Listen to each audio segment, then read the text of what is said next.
I won't show you anything. Not because I can't, but because your imagination writes better nightmares than I ever could. So get comfortable and let your mind drift away. Some stories are terrifying because of what we know. But this one is terrifying because of what we don't. In the icy wilderness of Soviet Russia, 9 experienced hikers vanished without explanation. What searchers found in the snow has haunted investigators, scientists, and sleepless minds for over 6 decades. This is not a tale of monsters, at least, not the kind we name. This is the Dyatlov Pass Incident. In January 1959, a group of young people, smart, strong, hopeful, set out on a trek into the Ural Mountains. They never came back. And when their bodies were discovered, the condition they were in, the scene they left behind, none of it made sense. The tent had been sliced open from the inside. Some of the bodies were barefoot, half naked, scattered across the snow as if they'd run from something in blind panic. One had a fractured skull. Another was missing her eyes and tongue. Their clothes were radioactive. There was no avalanche. No enemy. No obvious reason. Only one thing was clear: whatever happened that night was unlike anything we've ever seen. They were 9 young adventurers, engineers, students, athletes. All born in the Soviet Union, raised on resilience. Igor Dyatlov, just 23, was the leader. Tall, methodical, deeply trusted. The kind of man you followed into the cold because he never let fear show on his face. The group included Zinaida Kolmogorova, smart, strong-willed. She once hiked through a snowstorm with frostbitten feet and still made everyone laugh around the campfire. There was Rustam Slobodin, known for his quiet strength, and Lyudmila Dubinina, just 20, but already hardened by winter treks and known for her unshakable courage. Others rounded out the team, young, capable, brave. Friends. Their journey began in late January, boarding trains and buses through Siberia's industrial spine. From Sverdlovsk to Ivdel, then deeper into the north. They carried skis, thick journals, and a camera. The trip was supposed to be 16 days.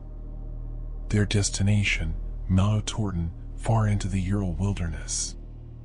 On January 27th, they reached Vizhai, the last settlement. That's where they mailed their final postcards. Sina wrote to her friend, "We're going. We'll return soon. There's so much snow, but our spirits are high. The team is amazing." One hiker, Yuri Yudin, fell ill and turned back early. He would become the only survivor. The others trekked onward into the snow. They laughed. They documented their progress. Their diaries are filled with joy, banter, songs, shared blisters. They even carved a small wooden sign near one of their camps. Dyatlov Group was here.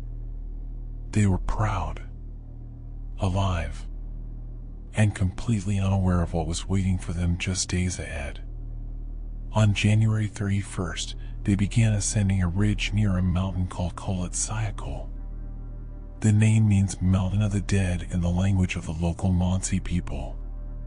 Not a metaphor. A literal name passed down for generations. The hikers didn't believe in omens. They believed in logic, gear, and good planning. But no amount of training could prepare them for what was coming. That night, the wind howled down the mountainside.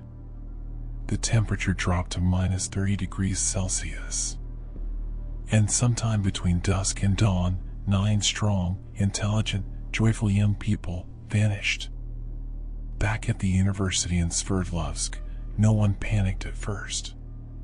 The Dyatlov Group was expected to return by February 12th. A few days late, Not unusual for a deep winter trek through the Urals. But by February 20th, parents began writing letters. The school grew uneasy. No radio signal had come. No word. And Yuri Yudin, the lone hiker who turned back early, couldn't shake the sick feeling that something had gone horribly wrong. Search teams were assembled, first fellow students and volunteers, then professional rescue squads, the Soviet military, and Monsey hunters who knew the terrain better than anyone. Helicopters buzzed overhead. Men on skis combed miles of snow, scanning wide horizons for anything out of place. Then, on February 26th, they found it. Half buried under snow and pitched awkwardly on the slope of Kholat Cycle sat the Dyatlov tent. But it wasn't collapsed, it had been violently ripped. Investigators would later confirm the fabric had been cut from the inside. Inside, everything was left behind. Backpacks, clothes, diaries, even boots. It looked as if the group had fled in the middle of the night, barefoot or in socks, into the sub-zero dark. Outside the tent, 9 sets of footprints, some barefoot, some with only one shoe, led down the slope toward the forest. The stride was calm, not running. Like they were walking with purpose, or under control. The search team followed the tracks down through the snow. 500 meters from the tent, beneath a large cedar tree, they found the first 2 bodies. Yuri Doroshenko and Georgy Krivonischenko, barefoot, stripped to their underwear, huddled near the charred remains of a fire. The bark above them was torn, branches broken up to 5 meters high, as if someone had tried desperately to climb or tear something down.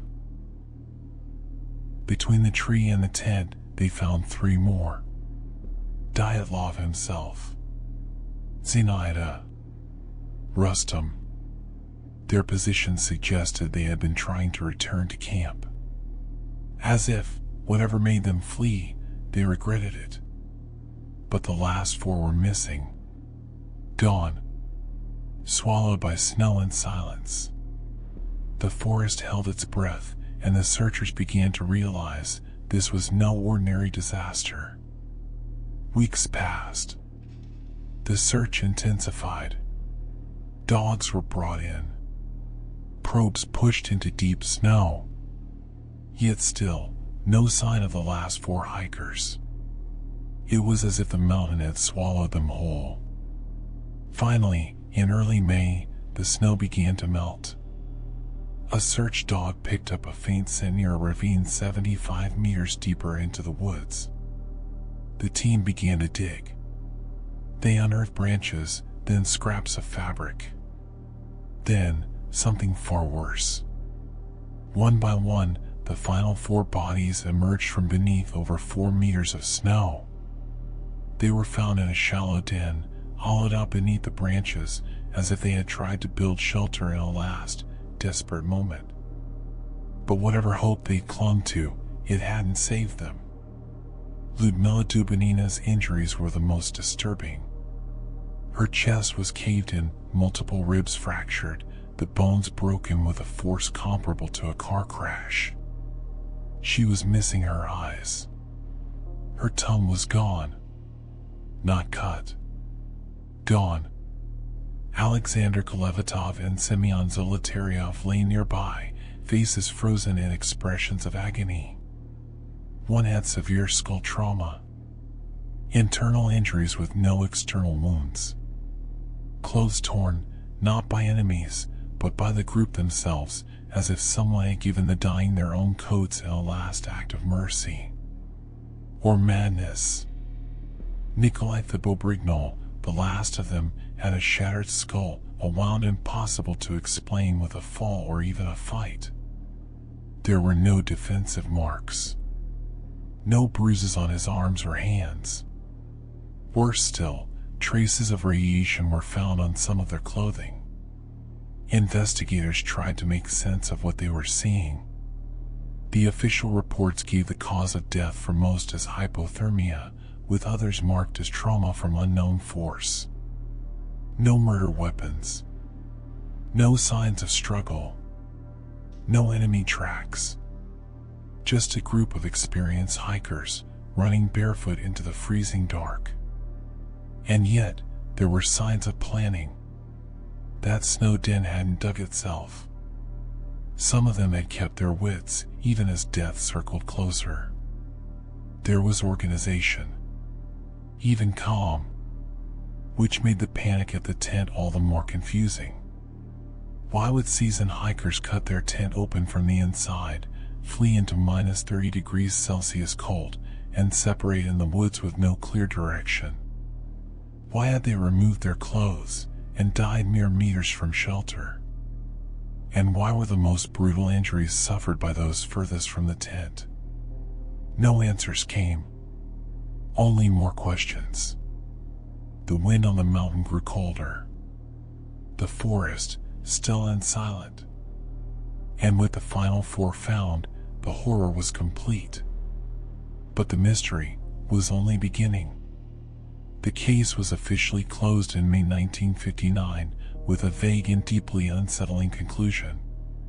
The group died due to an unknown compelling force. No explanation. No cause. No culprit. That silence left a vacuum. And in that vacuum, 1,000 theories grew. The avalanche theory was the first. Investigators proposed the hikers heard snow shifting above them, panicked, cut their way out of the tent, and fled before the collapse. But survivors of actual avalanches say this doesn't add up. There were no signs of an avalanche, no wide debris field, no displaced snow patterns, and no one was buried deeply enough to suggest such force. More importantly, experienced hikers like Dyatlov would never camp in a known avalanche zone. And the tent, still standing, suggested no sudden wall of snow had fallen. The parachute mine test theory emerged years later. It suggested the Soviet military may have been testing silent explosives, floating mines that detonated midair. The strange injuries, like massive internal trauma with no external wounds, seemed to support this. Theories tied the high radiation levels to military-grade material. Witnesses even reported orange orbs in the sky that same night. But there was no official record of tests in that region. And why would the military cover up the bodies but leave the tent and belongings behind? Then came the infrasound theory, scientific, eerie, and deeply unsettling. According to this idea, the shape of the mountain and wind conditions may have created a low-frequency vibration called the Kármán vortex street. It's inaudible to humans, but felt. Some scientists believe infrasound can cause panic, dread, even hallucinations. The hikers may have become disoriented, terrified, and fled in irrational fear, only to realize, too late, they were in danger from the cold, not a predator. It's compelling, but it's still a theory. Others suggested local tribes, like the Mansi people, may have attacked the hikers for trespassing sacred land. But the Mansi are peaceful, cooperative, and helped in this search effort. There were no signs of battle. No foreign footprints. No stolen items. And then there are the strange ones. Yeti theories surfaced, half in jest, half in fear. The cedar tree where the first bodies were found had claw-like marks. A cryptic photo was found on one of the cameras, blurry and humanoid. Some say the hikers wrote in a final journal entry, "We now know snowmen exist." But many dismiss this as a joke or mistranslation. Still, the theory lingers. Then there's alien intervention. The orange lights. The radiation. The bizarre way some of the corpses were arranged, hands to faces, mouths agape. There are those who believe the hikers saw something the night they weren't meant to see. Something not of this earth. Something that made them run. Lastly, there's the paranormal. Cursed land. Ancient spirits. The mountain was called Dead Mountain long before Dyatlov arrived. Locals feared it. Some said it was a place where souls got lost. Maybe the hikers walked into a space where reality thinned and something stepped through. Each theory answers some questions and raises more. No explanation fits all the evidence. And that's what makes Dyatlov so terrifying. Because something happened. Something that left 9 young people dead, half-dressed, mutilated, scattered in the snow, with no one to explain how or why. The Dyatlov Pass Incident remains, to this day, one of the most baffling and disturbing cold cases in modern history. The mountain was eventually renamed after Igor Dyatlov, a solemn tribute. But for decades, the Soviet government kept the files locked away. Witnesses were silenced. Journals disappeared. Photos were cropped. And the official cause of death was changed more than once. In 2019, 60 years later, Russian authorities reopened the case. Their final conclusion? An avalanche. Again. But even their own data didn't fully support it. Many believe it was a gesture. A way to close the file one last time, even if the truth remained buried. Meanwhile, those who knew the hikers still remember them. Families mourn. Yuri Yudin, the sole survivor, spent his life trying to make sense of what happened to his friends. He died in 2013 without answers. The wind still howls over Kholat Syakhl. Snow still buries the traces of that night. Hikers still pass the spot, some out of curiosity, others in silent pilgrimage. But no one camps there. Not anymore. We may never know what truly happened to those 9 hikers. Maybe it was a natural disaster. Maybe a man-made horror. Maybe something beyond the bounds of what we understand. But this much is certain. Something happened on that mountain. Something so terrifying that it drove trained, logical, hardened young people to flee barefoot into lethal cold.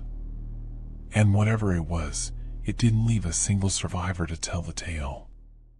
This is Dyatlov Pass. This is where the trail ends. And if you want more stories like this, true, quiet, and creeping in from the edges, make sure to like this video and subscribe to the channel. There's always another story waiting. And I'll be here to tell it.